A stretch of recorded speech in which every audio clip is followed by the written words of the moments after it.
Mitos y leyendas de nuestra América. ¿Me acompañan? Soy Jenny de Bernardo.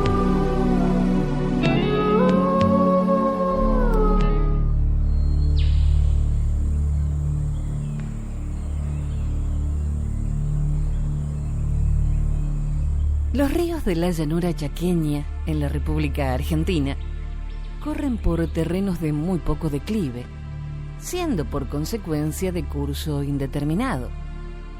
Por la misma razón, sus aguas se deslizan con lentitud. En verano, época que se caracteriza por la abundancia de copiosas lluvias, las barrancas de las orillas suelen desmoronarse y los ríos al crecer se desbordan, salen de sus lechos y las aguas invaden la superficie de la tierra, que siendo impenetrable, las retiene formando bañados y lagunas.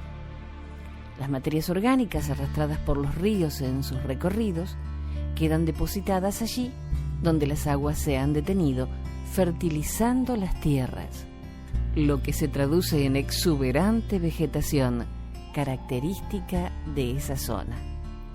Los ríos principales son el Pilcomayo, el Bermejo, con su afluente el Teuco, el Araguay, el Salado, el Guaycurú, que corren de noroeste a sudeste, desaguan en el Paraguay o en el Paraná.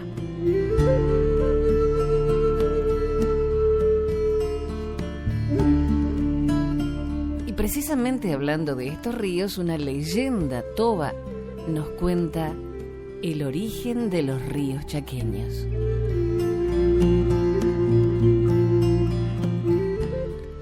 La cosecha de la algarroba había terminado. La tribu entera se dirigía al lugar de los festejos que infaliblemente realizaban luego de cumplir trabajos prolongados. Se reunieron en un claro del bosque, esperando a los que tendrían a su cargo la representación y que aparecieron a los pocos instantes. Eran 4 y disfrazados. Uno de Nechaj, jabalí, otro de Quirioc, tigre, el tercero de Norerá, zorro, y el último de Diorné, venado. Les acompañaban varios hombres que simulaban ser cazadores.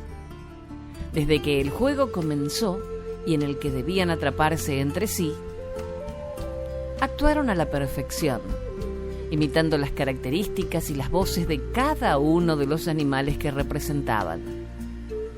Así se ponían frente a frente, trepaban a los árboles, se perseguían, tratando de darse alcance. Luchaban unos con otros y usaban de todos los medios y astucias empleados por los animales, cuyo disfraz había adoptado cada uno, cuando tratan de poner su vida a salvo. Los hombres, a su vez, intentando atraparlos, no los perdían de vista. Los asediaban, los corrían y atacaban con el mismo ardor y entusiasmo que si se hubiera tratado de una partida de caza. Las carreras y las luchas se prolongaron durante mucho tiempo con gran alegría de los que presenciaban tan singular torneo. Cuando oscureció y el cielo se cubrió de estrellas, se dio comienzo a la danza.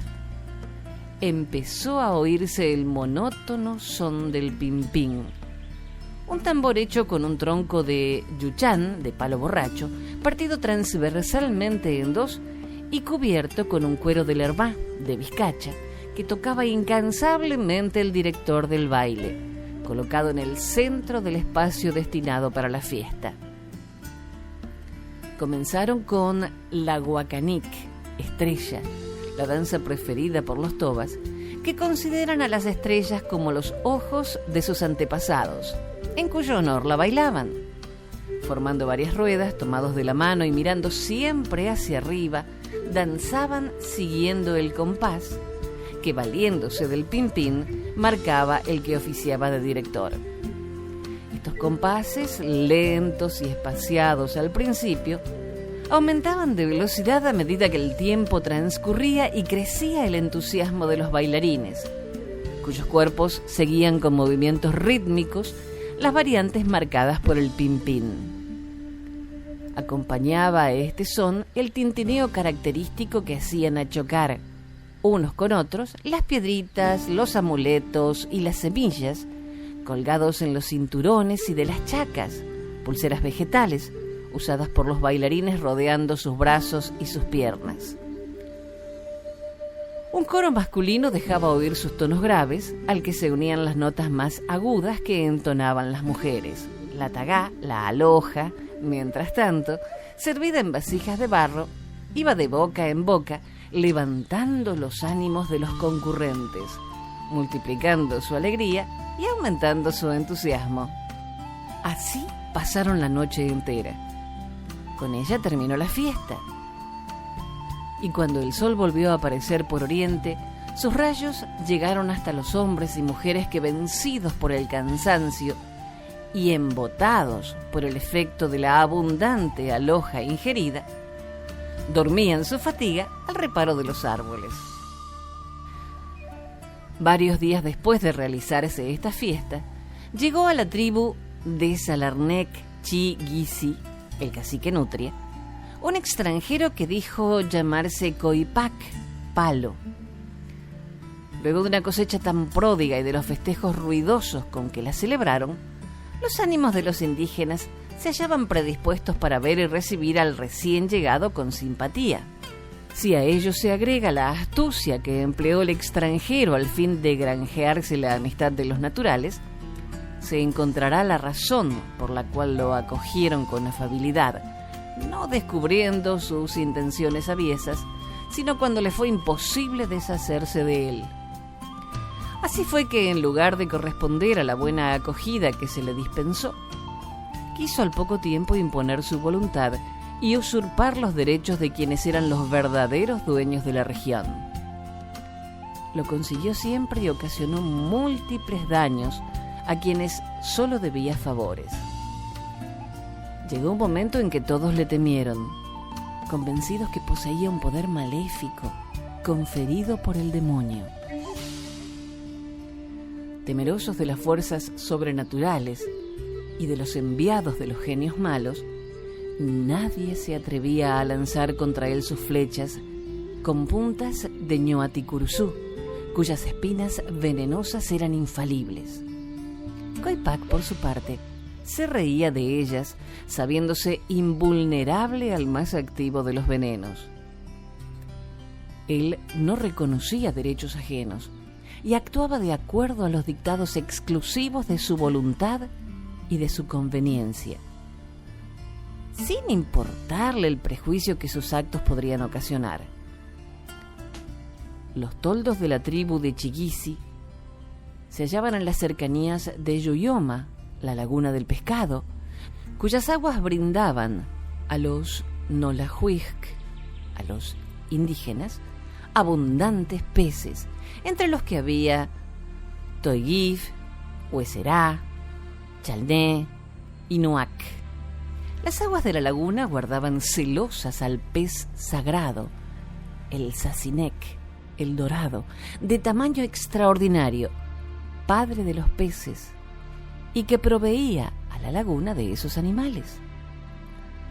Un día, los Nolahuij, los indígenas, vieron consternados que Coipac se dirigía a pescar. Llevaba el arco y las flechas del Guayaibí. Marchaba decidido por los senderos que conducían a Yuyoma, la laguna del pescado, entre árboles como los guavillús, daicós, ibirajús, pindós, florecidos yaguaratáis, trepadoras mburucuyás, güembés de tallos retorcidos y lianas decorativas, que con sus guirnaldas de hojas formaban verdes cascadas suspendidas de las copas de los árboles. Enterado Chiguisi de las intenciones de Coipac, le salió al encuentro para prohibirle que diera muerte al pez sagrado, cuya desaparición traería como consecuencia el fin instantáneo de todos los peces, con los que los naturales quedarían privados de tan importante alimento. Coipac, como siempre, recibió la advertencia con desdén y acompañando sus palabras con un gesto burlón preguntó: ¿es algún privilegiado el dorado del que me hablas para que con él se tengan miramientos que no alcanzan a los otros peces? Es el padre de los peces que viven en la laguna y el que proporciona abundante alimento a la tribu, respondió indignado el cacique. Pues tengo deseos de probar si es verdad eso, concluyó Coipac empecinado. En vista de que sus palabras no convencían al malvado, el cacique decidió rogarle que no lo hiciera. Pero no obtuvo mejores resultados, y tal como lo tenía dispuesto, Coipac llegó a la laguna de los peces. La tribu desesperada veía con horror la grave falta que iba a cometer el perverso Coipac, atacando al dorado, al que ellos profesaban veneración y respeto. Pero sabían, por otra parte, que nada ni nadie hubiera podido evitarlo, pues los poderes maléficos que poseía el extranjero lo hacían invencible. Poco después, Coipac, con el arco tendido, apuntaba al pez sagrado, que, como si conociera sus intenciones, lo desafiaba no alejándose del lugar. Coipac, creyéndose elegido de la suerte, al ver que la presa se le brindaba generosa, tomó puntería y en un instante la flecha, despedida con fuerza, atravesó el cuerpo del dorado. Instantáneamente se produjo algo inesperado, algo que no estaba en los cálculos del presuntuoso Coipac y que sus poderes maléficos no podían conjurar. Las aguas de la laguna crecieron en forma vertiginosa, no tardando en desbordarse. En el semblante del malvado Coipac se pintó el terror más espantoso al suponer que podía ser alcanzado por la avalancha de las aguas que corrían por la llanura sin que nada las detuviera. Delante de ellas iba el extranjero, quien, habiendo arrojado el arco y las flechas que le entorpecían los movimientos, retardando su carrera, huía desesperado, tratando de evitar ser alcanzado por el agua, que deliberadamente seguía sus rastros, amenazando con ahogarlo. Pero la carrera se prolongaba tanto que de vez en cuando la fatiga vencía al indio, que se veía obligado a detenerse para recuperar energías.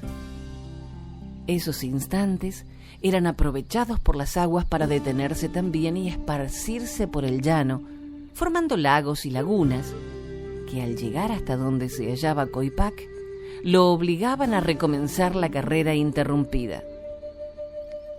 Esto sucedió muchas veces y en una gran distancia, hasta que Coipac, completamente rendido, cayó sin poder levantarse más.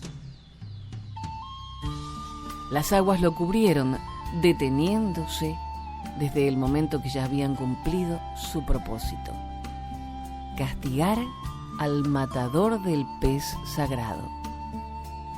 El camino seguido por ellas desde que salieran de Yuioma, persiguiendo al malvado y desaprensivo Coipac hasta su total rendición, marcaron un curso de agua que dio abundante pesca a los habitantes del Chaco, respetuosos adoradores del dorado sagrado. Ese fue el primer río que regó las llanuras boscosas del Chaco, según decían los tobas, el que a su vez dio origen a los otros, encargados de ofrecer su linfa clara a los habitantes de la región, a sus animales y a sus plantas, como una ofrenda de vida que el dorado sagrado ofreció a quienes lo habían venerado como enviado de los dioses.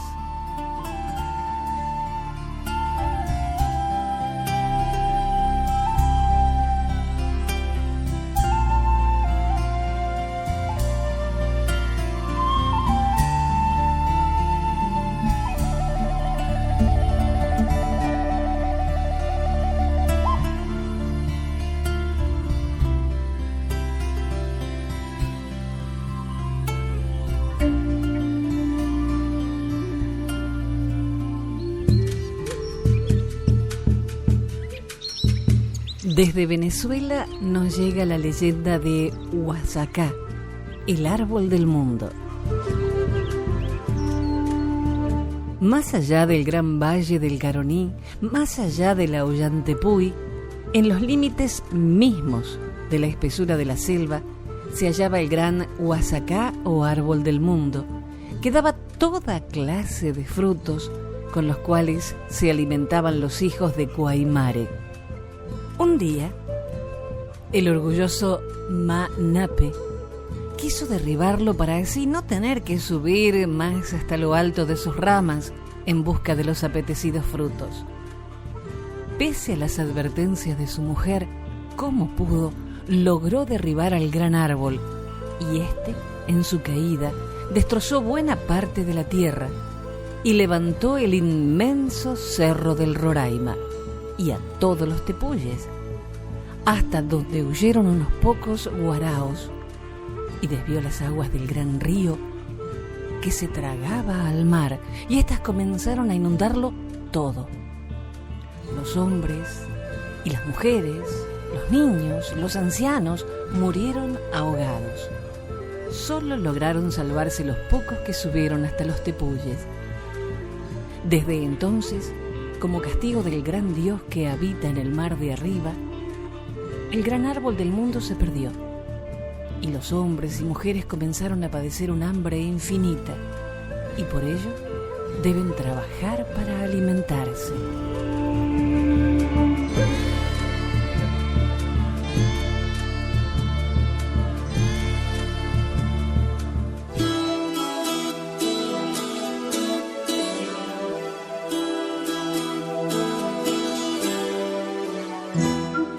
Y ahora este viaje imaginario nos lleva a Colombia, donde están los huaibos. Viven en los llanos orientales. Aproximadamente unas 25.000 personas hablan la lengua huaiba. Viven en casas con techo de hoja de palma, paredes de palma y con piso de tierra pisada. En el suelo está el fogón, que sirve para cocinar y además para calentar a la gente en las noches frías.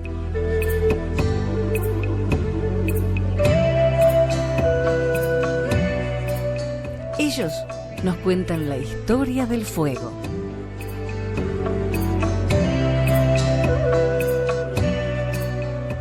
En un lugar llamado Agüia, actualmente Santa Rita, en el Vichada, Kuwai, un héroe mitológico, solía calentarse en su hamaca cerca del fuego.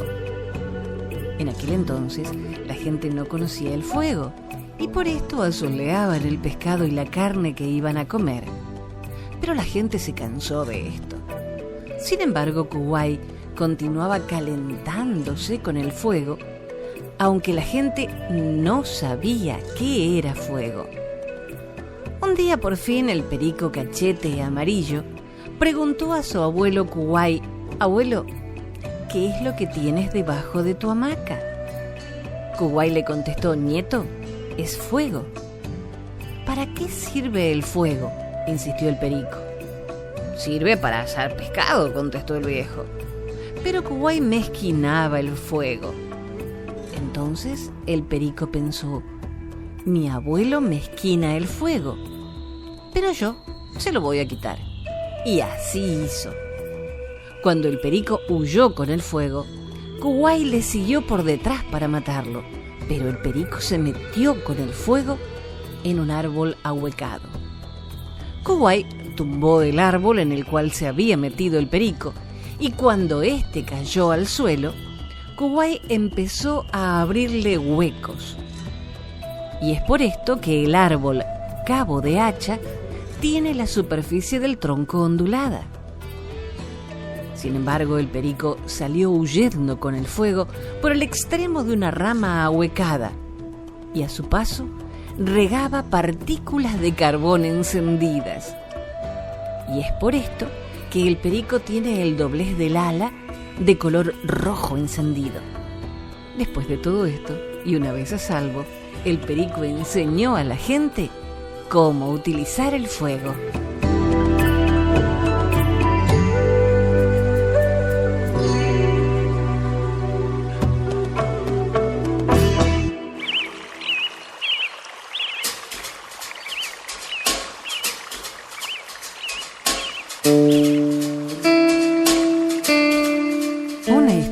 para reflexionar. Mucho antes que nosotros viviéramos en este lugar, ¿quiénes eran los que habitaban este bosque? Las tribus indígenas que vivían aquí tenían costumbres muy diferentes a la nuestra. Hoy día en Paraguay hay una manera democrática de elegir nuevos líderes, con elecciones, con votaciones. En una de las tribus de esta zona tenían una manera muy diferente de escoger al nuevo jefe o líder.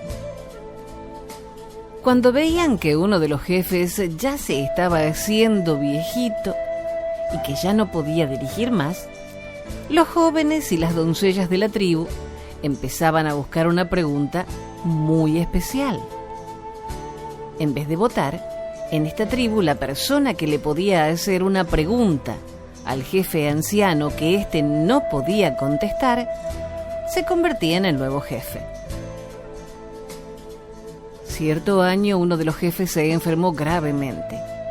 Ya casi no podía caminar y pasaba sus días abrigado dentro de su pequeña choza. Al ver que el anciano pronto no podría dirigir más los asuntos de la tribu, los jóvenes y las doncellas comenzaron su búsqueda de la pregunta incontestable. Un joven salió por uno de los senderos del bosque a pensar y a buscar su pregunta. Miraba hacia todos los lados con la esperanza de que la naturaleza le diera una clave que lo convirtiera en el nuevo jefe. De repente, escuchó entre los arbustos, a la orilla del sendero, el sonido de un pajarito. Hizo a un lado las ramas y las hojas y allí encontró un nido. En el nido había un pajarito que el joven tomó rápidamente en sus manos. Ahora tengo en mis manos la pregunta que el jefe no podrá contestar, pensó el joven. Voy a ir ante el jefe y le voy a decir: gran jefe, tengo algo en mis manos. Es un pajarito. ¿Está vivo o está muerto? Si el jefe me dice que está muerto, abriré mis manos y el pájaro volará en libertad. Pero si dice que está vivo, lo aplastaré en mis manos y quedará muerto. De todas maneras, el jefe se habrá equivocado y yo seré el nuevo jefe. Lleno de orgullo, el joven guerrero retrocedió sus pasos por el sendero hasta llegar a la aldea y se detuvo ante la choza del jefe anciano. Desde la puerta gritó: ¡Oh, gran jefe! El jefe, ya apenas moviéndose, se acercó a la entrada de la choza y dijo: sí, joven, ¿qué deseas? Tengo una pregunta para usted, declaró el joven. Ajá, contestó el anciano. ¿Con qué quiere ser el nuevo jefe? Tengo algo en mis manos, dijo el joven creyéndose muy astuto. Es un pajarito. ¿Está vivo o está muerto? El jefe se quedó pensando y mirando al joven por un largo rato. Con lágrimas en los ojos, por fin le contestó al joven y le dijo: oh joven, ese pajarito que tienes en tus manos puede ser lo que tú deseas en este momento. Si quieres, puedes aplastarlo entre tus manos matándolo, o si quieres, puedes abrir tus manos y dejar que vuele en libertad. Tú decides. Cada uno de nosotros tenemos algo precioso en nuestras manos. No es un pajarito, pero es algo que aplastamos y matamos cada vez que tiramos basura, que malgastamos el agua, que cortamos un árbol. Nosotros tenemos al mundo en nuestras manos. Y cuando decidimos cuidar de sus ríos, sus bosques, su aire y sus animales, entonces lo estamos dejando vivir en libertad. Dios nos ha dado a cada uno el poder pensar, y con ese pensar, la habilidad de tomar decisiones. Muchas de las decisiones que hemos tomado han sido para aplastar este mundo que es nuestro hogar. Él nos invita ahora a cambiar lo que hemos escogido. Cada niño aquí va a ser el jefe de su tribu algún día. Ustedes son los jóvenes y las doncellas que van a estar haciendo las preguntas para convertirse en los líderes de mañana. Regresen a sus hogares, a sus escuelas, con la decisión de hacer todo lo que puedan para que este mundo viva en libertad. Extraído de cuentos y leyendas indígenas.